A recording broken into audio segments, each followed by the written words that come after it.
بسم اللہ الرحمن الرحیم الحمدللہ رب العالمین والصلاة والسلام علی سید الانبیاء والمرسلین اما بعد فاعوذ باللہ من الشیطان الرجیم بسم اللہ الرحمن الرحیم قال اللہ تبارک و تعالی فی القرآن المجید یا ایہا الناس قد جاءکم برہان من ربکم صدق اللہ مولانا العظیم وصدق رسولہ النبی الامین الکریم یا صاحب الجمال و یا سید البشر من وجہک المنیر لقد نور القمر لا يمكن الثناء كما كان حقه بعد از خدا بزرگ دوئی قصہ مختصر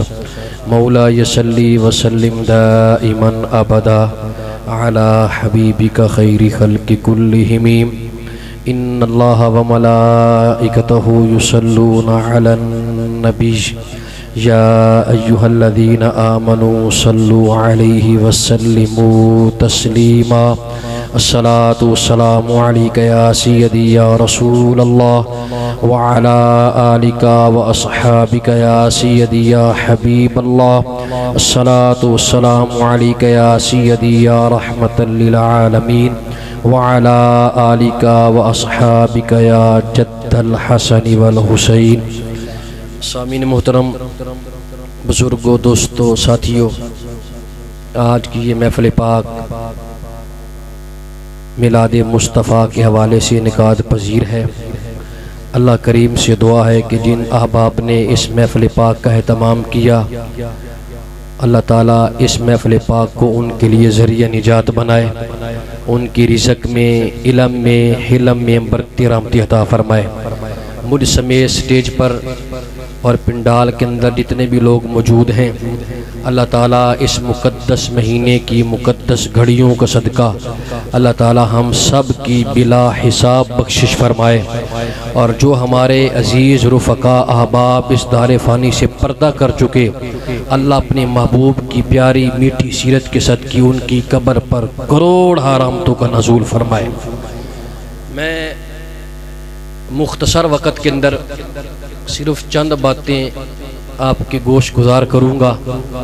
اللہ مجھے صحیح معنوں میں عظمت مصطفیٰ کریم علیہ السلام کا سبق سنانے کی توفیق عطا فرمائے۔ میرا تعارف جو مبالغہ پر مبنی ہے، حقیقت میں کوئی علامہ نہیں، فہامہ نہیں، کوئی مفتی نہیں، بس دین کا ایک حقیر سا طالب علم ہوں۔ اللہ مجھے ساری زندگی دین کا صحیح معنوں میں طالب علم بن کر رہ کر دین کی خدمت کرنے کی، مسلک کا پرچار کرنے کی توفیق عطا فرمائے۔ زیادہ بات نہیں کروں گا ادھر ادھر کی، بس اصل مدعا پر آؤں گا کہ اہل سنت کا عقیدہ ہے، اہل سنت کی یہ پہچان ہے کہ ہمیں جو کچھ ملا حضور کے صدقے ملا ہے۔ اور آپ جانتے ہیں کہ میں سور وغیرہ نہیں لگاتا، بس جو بات اچھی لگے میرے کہے بغیر خود ہی سبحان اللہ کہیے گا، جو بات آپ کو بھلی لگے، کیونکہ نبی کا تذکرہ سن کر کوئی مومن خاموش رہ سکتا ہی نہیں ہے۔ میں نے آپ کے سامنے ایک آیت کریمہ کے حصہ تلاوت کیا جس کا سادہ سا مفہوم ترجمہ یہ بنتا ہے کہ اللہ کریم نے پوری انسانیت کو خطاب کر کے، پوری انسانیت کو مخاطب ہو کر اللہ نے ایک چیز کو بالکل واضح کیا ہے۔ اللہ نے مطالبہ نہیں کیا کہ مجھے یہ دو یا میرے لیے یہ کرو، نہیں، اللہ کریم نے ایک مدعا اور ایک دعویٰ بیان کیا ہے۔ ایک ہے دعویٰ تیرا میرا کرنا، ایک ہے دعویٰ کسی مناظر کا کرنا، ایک ہے دعویٰ کسی مفتی کا کرنا، ایک ہے دعویٰ کسی مدقق محدث مورخ کا کرنا، ایک اس ہستی کا دعویٰ کرنا جو ساری کائنات کا خالق اور مالک ہے۔ اللہ نے اعلان کیا فرمایا انسانوں تمہارے رب کی طرف سے ایک برہان آ گئی ہے. کیا یہ اونچا بولیے؟ تمہارے رب کی طرف سے ایک برہان آ گئی ہے. اب یہاں ایک سمجھنے والی بات ہے کہ قرآن کا ایک اسلوب ہے، قرآن کا ایک طریقہ ہے کہ کئی ایسی چیزیں جن کو اللہ یا ایھا الذین آمنو کہہ کر بیان کرتا ہے وہاں ایمان والے مخاطب ہوتے ہیں، سارے انسان مراد ہوتے نہیں. لیکن یہاں پر اللہ نے ایمان والوں کو خطاب نہیں کیا بلکہ پوری انسانیت کو جھنجھوڑا ہے، پوری انسانیت کو یہ باور کرایا ہے کہ لوگوں دنیا میں رہنے والوں تمہارے رب کی طرف سے ایک برہان آ گئی. کیا آ گئی؟ اونچا بولیے. برہان آ گئی ہے. برہان کا مطلب ہوتا ہے دلیل. کیا ہوتا ہے؟ اونچا بولیے. برہان کا مطلب ہوتا ہے معجزہ. برہان کا مطلب ہوتا ہے انوکھی نرالی چیز. اب وہ برہان ہے کیا جو رب کی طرف سے آئی ہے؟ وہ برہان اونچا بولیے. برہان ہے کیا؟ اٹھائیے تفسیر قرطبی، اٹھائیے تفسیر بغوی، اٹھائیے تفسیر در منصور، اٹھائیے تفسیر کشاف، اٹھائیے تفسیر بیضاوی، اٹھائیے تفسیر جلالین، اٹھائیے تفسیر روح المعانی، اٹھائیے تفسیر معارف القرآن دیوبندیوں کی، اٹھائیے تفسیر وحیدی وہابیوں کی. کہتے ہیں برہان سے مراد کوئی اور نہیں مصطفیٰ کی ذات ہے. اللہ کہتا ہے انسانوں ایک میری ذات کی طرف سے پوری انسانیت کے لیے معجزہ محمد بن کر آیا.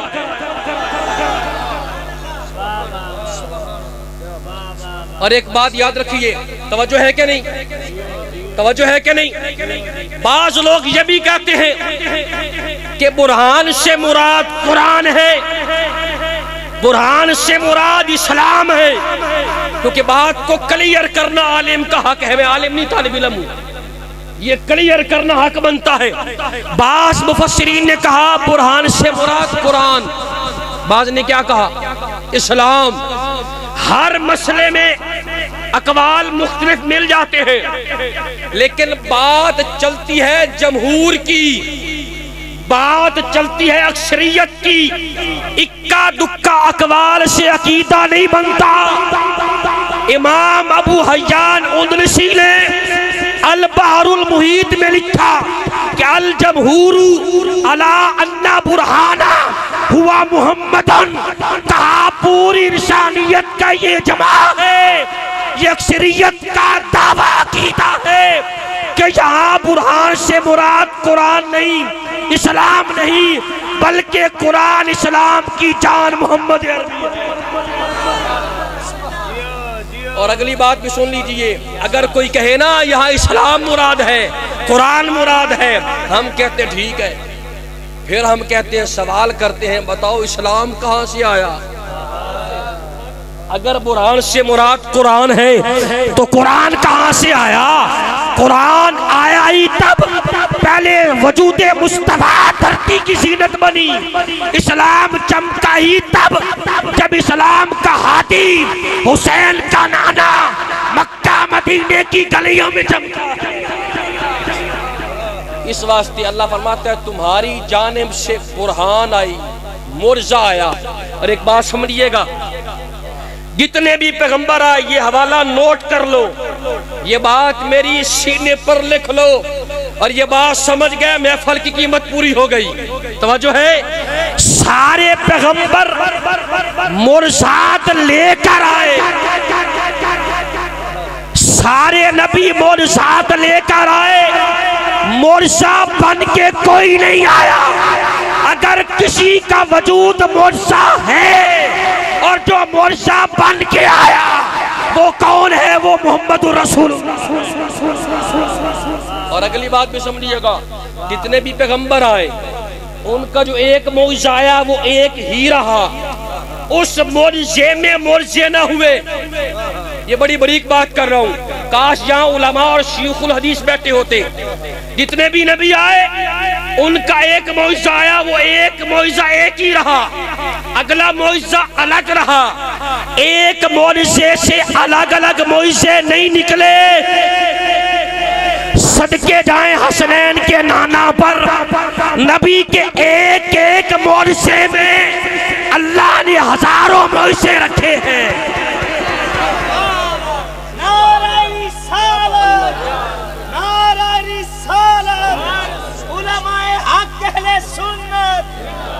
وہ کیسے؟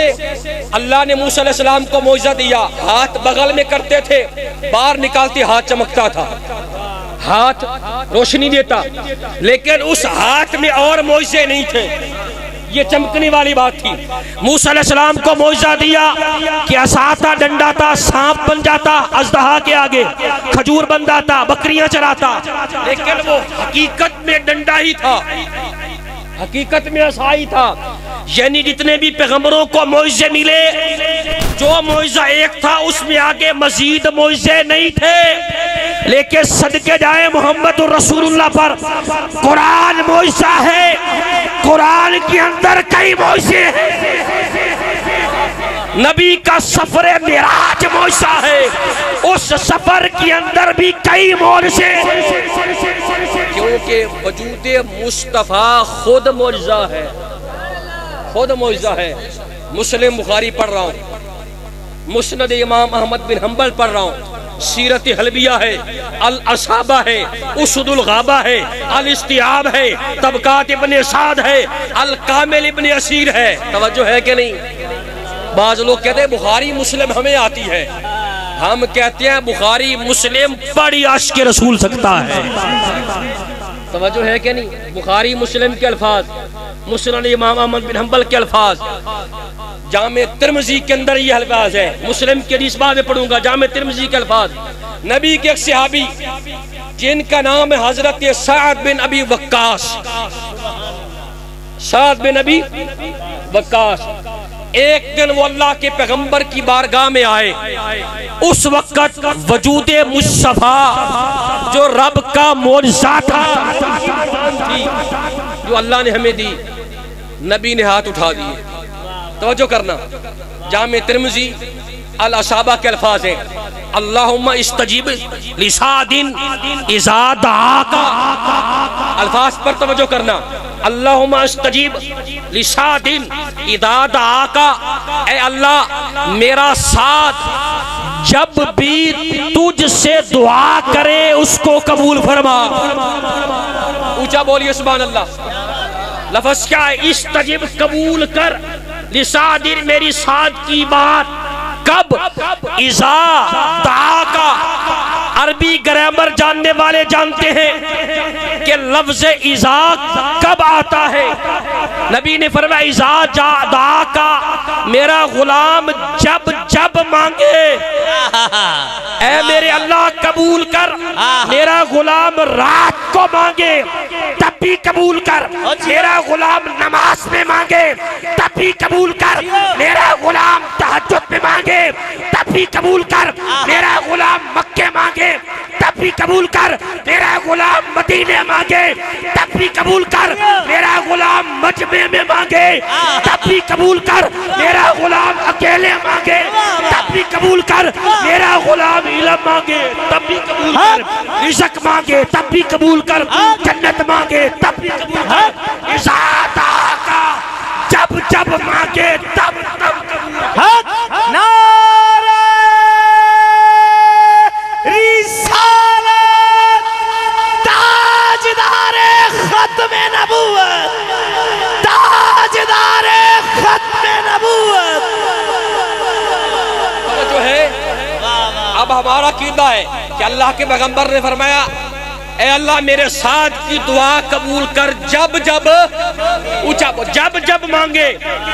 اب اٹھا بخاری، بخاری بخاری کا رٹا لگانے والا، بڑا بخاری۔ اللہ کے نبی نے جو دعا دی تھی اس کی شکل کیسے قبول ہوئی؟ معجزہ تھے، دعا دی وہ بھی معجزہ بن گئی. توجہ ہے کہ نہیں؟ بخاری میں الاصابہ میں الفاظ ہیں حضرت سعد بن وقاص کوفہ کے امام کوفہ کی مسجد میں جماعت کراتے تھے. ایک قبیلہ کے لوگوں کو تکلیف تھی ان سے. بعد میں سمیٹ رہا ہوں، توجہ ہے کہ نہیں؟ ہر جگہ مخالف بھی ہوتے ہیں اپنے بھی، اور کہیں ایسے بھی ہوتے ہیں پیچھے نمازیں پڑھنے والے. سمجھ آ گئی؟ پیچھے نمازیں پڑھنے والے اور پھر چوکوں میں بدخویاں کرنے والے. یہ سلسلہ آج کا نہیں ہے، یہ تو نبی کے غلام صحابہ کے ساتھ. ایک قبیلہ بنو ابس، اس کا ایک بندہ، اس کا نام تھا اسامہ بن قتادہ. اس کو تکلیف تھی. خط لکھا گیا سیدنا فاروق اعظم کا دور خلافت. نبی دنیا سے پردہ کر گئے. صدیق اکبر بھی اپنی خلافت کا عرصہ گزار گئے. بخاری پڑھ رہا ہوں، بخاری میں الفاظ ہیں، صحیح سند کے ساتھ الفاظ ہیں. خط لکھا گیا کہ حضرت سعد کو نماز نہیں پڑھانا آتی، آپ امام تبدیل کیجئے. کیا کیجئے؟ اونچا بولیے. امام تبدیل کیجئے. سیدنا فاروق اعظم نے سعد بن وقاص کو طلب کیا، پوچھا تو نماز صحیح نہیں پڑھا سکتا؟ یا امیر المومنین میں نماز صحیح پڑھاتا ہوں. عشاء کی پہلی 2 رکعتوں میں لمبی قرات کرتا ہوں، آخری 2 رکعتوں میں فاتحہ مختصر کرتا ہوں، یعنی سورہ فاتحہ پڑھتا ہوں، قرات کو مختصر کرتا ہوں. پر میں تو نماز تو بالکل ٹھیک پڑھاتا ہے، تو نماز تو بالکل ٹھیک پڑھاتا ہے. کئی لوگ خواہ مخواہ قرات ٹھیک نہیں، تلفظ ٹھیک نہیں، مولوی کے پاؤں ٹھیک نہیں، مولوی کے کپڑے ٹھیک نہیں. تو یہ باتیں پہلے دور کی چلتی آ رہی ہیں. سیدنا فاروق اعظم نے ایک بندہ منتخب کیا کہ وہ جا کر کوفہ کے لوگوں سے پوچھے گا کہ یہ جو نبی کا غلام امام ہے کوفہ میں، اس کا طریقہ کار کیا ہے؟ بخاری کے الفاظ ہیں، سب نے کہا کہ نماز بھی اعلیٰ پڑھاتے ہیں، مجاہد بھی اعلیٰ ہے، مفتی بھی اعلیٰ ہے. جب سب نے تعریف کی سیدنا فاروق اعظم پریشان کہ جب باقاعدہ کاروائی انکوائری کی گئی تو سارے کہتے ہیں ٹھیک ہے. ایک بندہ آیا، وہی اس نے آ کر اعتراض پھر بھی کیا کہ اب بھی یہ نماز ٹھیک پڑھاتے.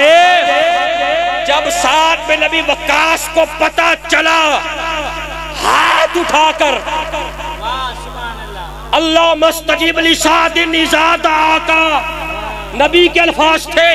سعد بن وقاص نے کہا کہ تو نے مجھے کوفہ میں مدینے میں ذلیل کرانے کی کوشش کی، حالانکہ مجھے رسول نے عزت دی ہے، مجھے سلام کے ہادی نے عزت دی ہے. میں دعا کرتا ہوں کہ اللہ تیری لمبی عمر کرے. 3 جملے بولے، توجہ کیجئے گا. جو کہتے ہیں نبی معجزہ نہیں، نبی اختیار نہیں رکھتے، وہ بخاری پڑھے. 3 دعائیں دی، اللہ اس کی لمبی عمر کر اور اس کو آزمائشوں میں مبتلا کر. تیسری دعا کہ یہ آزمائشوں میں لوگوں کے درمیان گھرا رہے. اب جو سعد بن وقاص نے 3 جملے بولے، مسلمانوں وہ دنیا نے دیکھا کہ وہ بندہ بوڑھا ہو گیا، حتیٰ کہ اس کی پلکیں سفید ہو کر گرنے لگی، لیکن اتنا بدبخت تھا کہ چوک میں کھڑے ہو کر عورتوں کو چھیڑا کرتا تھا. چوک میں کھڑے ہو کر بدنگاہی کرتا. کسی نے پوچھا کہ یہ تیرے ساتھ کیسا ہے؟ تو عمر میں تو بوڑھا ہو چکا. کہا میں کروں تو کروں کیا؟ مجھے نبی کے غلام سعد کی بددعا لگ گئی ہے. انہوں نے جو جملے بولے میں آج دیکھ رہا ہوں. اس حدیث کی شرح میں لوگوں نے لکھا ہے، علامہ عینی نے، قسطلانی نے، امام نبوی نے، ابن جوزی نے، حافظ سیوطی نے، علامہ جزری نے لکھا. کہا کیسے قبول دعا نہ ہوتی؟ نبی نے جو کہا تھا اذا دعاکا، اے میرے رب یہ جب جو مانگے عطا فرما. جب قبولیت کی ڈگری ادھر سے ملی ہے تو بہرحال نبی کی ذات ہی معجزہ ہے. اونچا بولیے نبی کی ذات ہی معجزہ. طبرانی کے الفاظ ہیں اللہ کے پیغمبر کی ایک صحابیہ جن کا نام ہے ام اوس الباسیہ، انہوں نے اپنے گھر میں گھی تیار کرایا، بکریوں کے دودھ کا گھی تیار کر کے اس کی یہ تمنا اٹھی کہ میرے گھر میں جو دیسی گھی پہلی بار بنا یہ میں جا کر نبی کی بارگاہ میں بطور تحفہ عطا کروں. وہ بوڑھی صحابیہ، وہ بوڑھی مائی صحابیہ، وہ اپنے چھوٹے سے تھیلے میں جو چمڑے کا بنا تھا اس میں دیسی گھی ڈال کر نبی کی بارگاہ میں آئیں، آگے رکھ دیا. یا رسول اللہ دعا بھی کیجئے قبول بھی کیجئے. طبرانی کے الفاظ کوٹ کر رہا ہوں. ام اوس الباسیہ صحابیہ کہتے ہیں اللہ کے پیغمبر نے تھوڑا سا گھی اٹھایا اور اٹھانے کے بعد ہاتھ رکھ کر فرمایا کہ یا باری تعالیٰ اس گھی میں برکت دے. سبحان اللہ. اس گھی میں، بکریوں میں نہیں، جو بعد میں گھی بننا ہے ان میں نہیں، اس تھیلے والے گھی میں برکت دے. وہ ام اوس الباسیہ کہتی ہیں کہ جب میں گھر اٹھا کر وہ تھوڑا سا تھیلا لائی، کہتے اللہ نے اتنی برکت دی حتیٰ کہ اللہ کے پیغمبر ظاہری طور پر 3 سال رہے، میں کھاتی رہی. سیدنا صدیق اکبر 2.5 سال خلیفہ رہے، میں وہ گھی کھاتی رہی.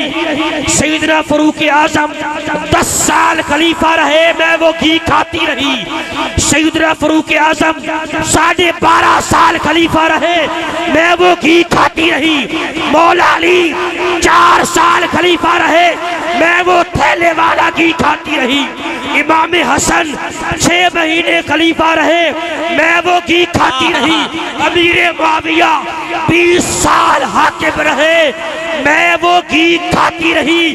وہ بظاہر تھوڑا گھی تھا لیکن حقیقت میں وہ چمڑے میں سمندر تھا. 8 ہجری کو گھی شروع ہوا.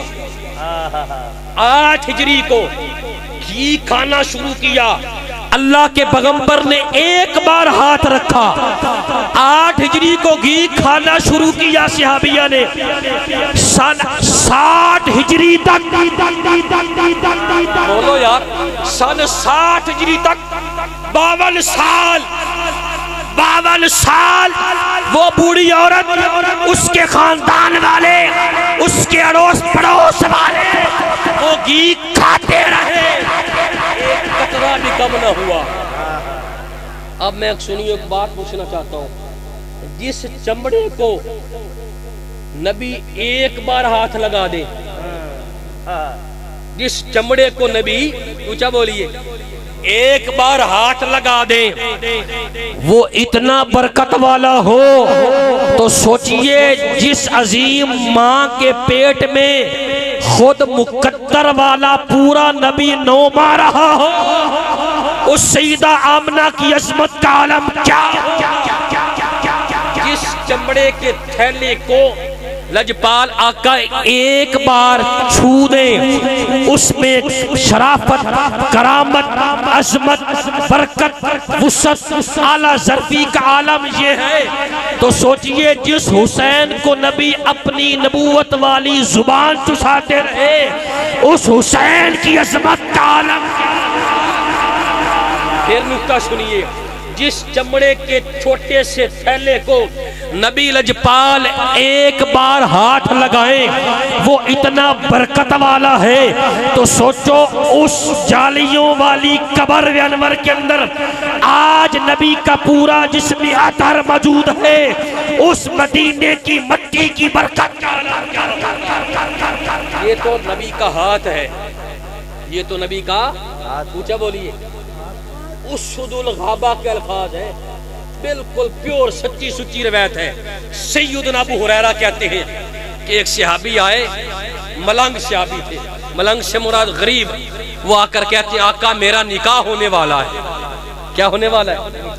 آپ جانتے ہیں کہ یہ بھی زندگی میں خوشی کا موقع آتا ہے اور یہ خوشی بندہ اپنوں کو ہی بتاتا ہے، آقا میرا نکاح ہونے والا۔ فرمایا تو نے اس عورت کو دیکھا ہے جس کے ساتھ زندگی گزارنی ہے؟ آقا میں نے دیکھا ہے۔ ابو ہریرہ کہتے ہیں سرکار نے پوچھا میرے غلام حق مار کتنا مقرر کیا؟ آقا اتنا دیا ہے، اتنا مقرر کیا، ابھی دینا ہے۔ نبی نے فرمایا تو نے تو سونے چاندی کے پہاڑ اس کو دے دیے، ابھی دیا نہیں، لیکن کچھ کہا تھا اتنا دوں گا۔ فرمایا یہ تو سونا اور چاندی کے پہاڑ کے برابر ہے۔ آقا اب تو میں کہہ چکا ہوں، اب کیا کروں؟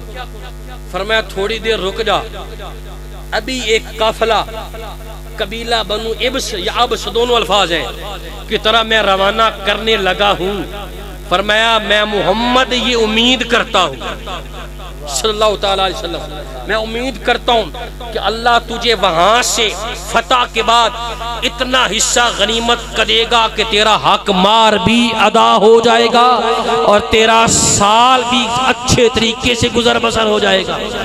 ایک بات یاد رکھیے گا، جب نبی یہ فرمائے نا کہ میں امید کرتا ہوں، بعض لوگ کہتے ہیں امید ہی کہا تھا، امید ہی کہا تھا۔ امام سیوطی نے کہا کہ کروڑوں یقین نبی کی ایک امید پر قربان ہے، کروڑوں یقین نبی کی ایک امید پر قربان ہے۔ نبی نے جب جب امید کہا پھر وہ ہو کر رہا، کیوں؟ کیونکہ اللہ کی برہان تھی، نبی کا وجود ہی معجزہ تھا۔ جب امید کہا تو نبی کے لیے امید تھی، امتی کے لیے وہ یقین۔ وہ صحابی کہتے ہیں آقا میرے پاس تو سواری بھی کوئی نہیں، اس پر میں چڑھ کر جہاد لڑوں، یہ میری ایک اونٹنی ہے جس کو میں مار مار کے دھکا لگا لگا کے یہاں تک پہنچاؤں، دھکا سٹارٹ ہے، یہ چلتی ہی نہیں ہے۔ آقا پہلے اس کا کچھ کیجئے، اونچا بولیے یار، اس کا کچھ کیجئے۔ اب نبی نے یہ تو نہیں فرمایا کہ میں نبی ہوں، میں اونٹ ٹھیک کرنے والا نہیں۔ صحابہ جانتے تھے کہ جو بھی حاجت ہو اس مرشد کی بارگاہ میں سوال کرنے کی دیر ہے، قبولیت کی کوئی دیر ہے۔ آقا اس کو چلائیے، یہ چلے گی تو وہاں تک پہنچوں گا۔ سنیو، کسی بھی کتاب میں پڑھ لو، یہ روایت آپ کو ہاتھ کے الفاظ اونچا بولیے نہیں ملیں گے۔ الفاظ کیا ہیں؟ سیدنا ابو ہریرہ کہتے ہیں لجپال آقا اٹھے، فرمایا تو اپنی اونٹنی پر سوار ہو جا۔ وہ صحابی اونٹنی پر سوار ہوئے، لجپال آقا نے اپنے پاؤں کی ٹھوکر،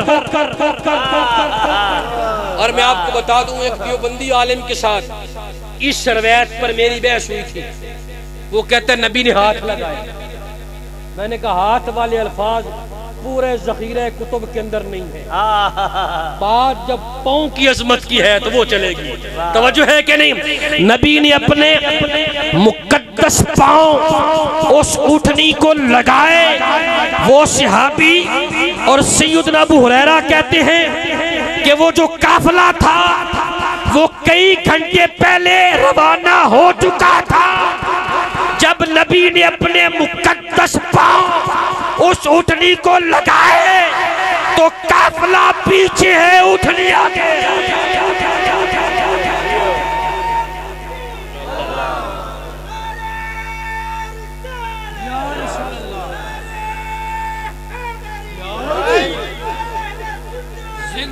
توجہ، قافلہ پیچھے رہ گیا، اونٹنی سب سے اونچا، سب سے لگایا کیا؟ اپنا پاؤں مبارک۔ جی یہاں میں ایک نقطہ کرنا چاہتا ہوں، وہ یہ ہے نبی جس کو پاؤں لگا دے ایک بار اس کی رفتار سب سے اعلیٰ ہوتی ہے، اس کی رفتار سب سے اعلیٰ۔ جس کو ایک بار پاؤں لگا دے اس کا کوئی مقابلہ نہیں کر سکتا، وہ ریس میں اعلیٰ ہے، سب سے آگے ہے۔ تو سوچئے جس کو پاؤں لگائے اس کا کوئی جوڑ نہیں، جس حسین کو کندھے پر کھلائے واہ واہ واہ واہ جیو اپنے کندھے پر کھلائیں اس حسین کا مقابلہ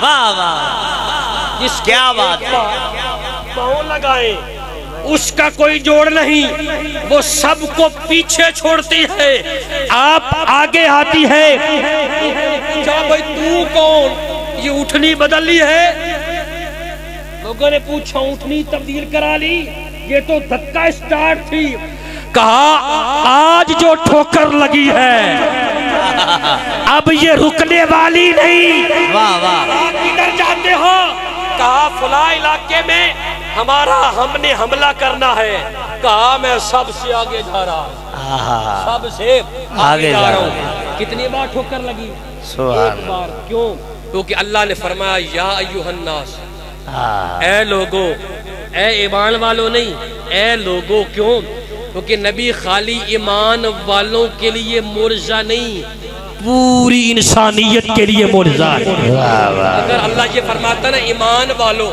تو کل کوئی یہودی یہ کہہ سکتے تھے کہ نبی ہمارے لیے کچھ نہیں عیسائی کہہ سکتے تھے ہندو کہہ سکتے تھے داریہ پادری مجوسی صابی سارے فرقے کہہ سکتے تھے لیکن اللہ نے یا ایھا الناس کہہ کر بات ہی ختم کر دی کہ میرا نبی خالی مکہ کے لیے نہیں خالی مدینہ کے لیے نہیں خالی فارس کے لیے نہیں خالی کسرا یمن کوفہ بصرہ کے لیے نہیں میرا نبی پوری انسانیت کے لیے دلیل بن کے آیا ہے دلیل بن کے آیا ہے اور انسانیت کب تک ہے آج غور توجہ کیجئے انسانیت کب تک ہے قیامت تک ہے تو پتہ چلا جب تک انسانیت ہے نبی برہان ہے جہاں جہاں انسان ہے وہاں وہاں نبی برہان ہے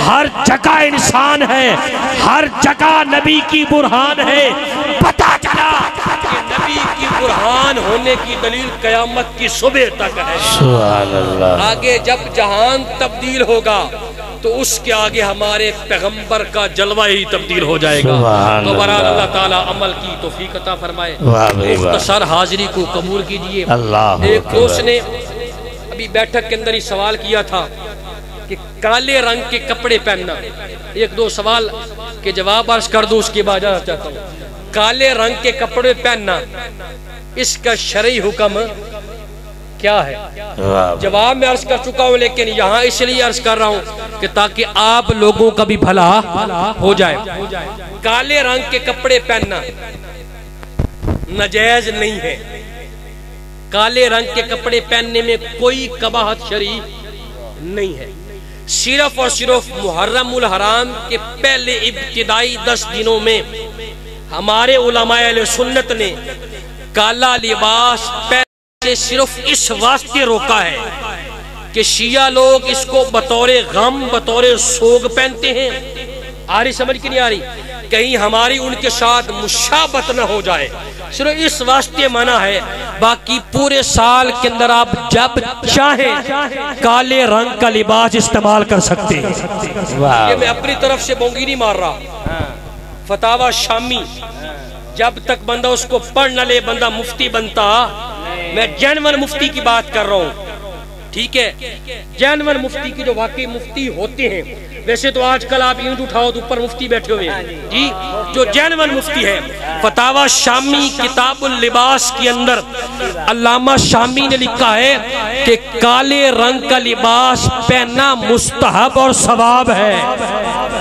سیدی اعلی حضرت اس واسطے ان کا حوالہ بھی دے رہا ہوں تاکہ باقی بھی جو رہی کی کسر ہے وہ پوری ہو جائے اعلی حضرت نے بھی فتاوی رضویہ کے اندر بالکل واضح اور کلیئر لکھا ہے کہ کالا لباس فی نفسی ہی اپنے وجود میں برا نہیں ہے صرف محرم الحرام کی ابتدائی دنوں میں مشابہت کی وجہ سے منع ہے جب چاہے پورا سال کے اندر آپ زیب تن کر سکتے ہیں اور کالے رنگ کا جبہ پہننا خود پیغمبر اکرم سے بھی ثابت ہے، اور صحیح ابن حبان الموجم الاوسط للطبرانی میں باقاعدہ حدیث حسن درجے کی موجود ہے کہ اللہ کے پیغمبر کی جو چادر تھی اس کا رنگ بھی کالا تھا۔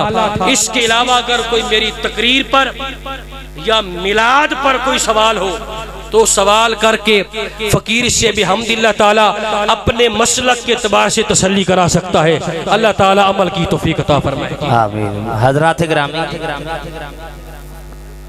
جی جی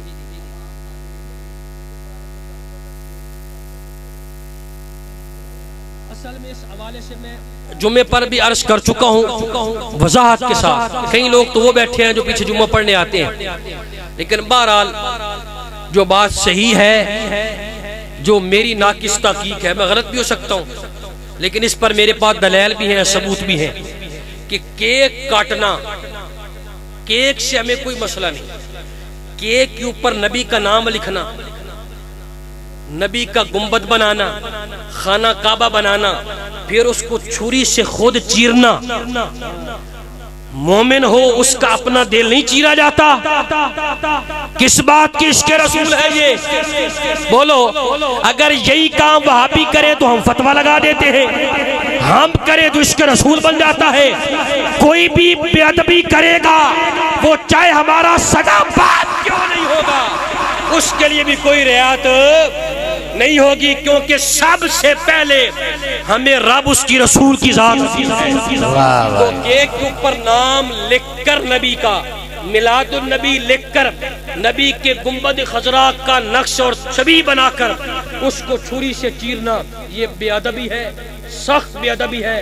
ایک مومن سے یہ گوارا ہوتا نہیں ہے۔ سادہ کیک بناؤ ٹھیک ہے، کبھی کاٹو کبھی چھوڑ بھی دو، کیونکہ یہ فرض واجب نہیں۔ اگر آپ روٹین کے ساتھ ہر سال کریں گے تو ہماری آنے والی نسلیں سمجھیں گی کہ شاید یہ فرض ہے، شاید یہ میلاد کا حصہ ہے، حالانکہ مستحب درجے کو فرض کا درجہ دینا نہیں چاہیے۔ باقی رہ گی پہاڑیاں بنانا اور پھر پوری گلی روک دینا، پہاڑیاں بنانا اور پوری گلی پر قبضہ کر لینا۔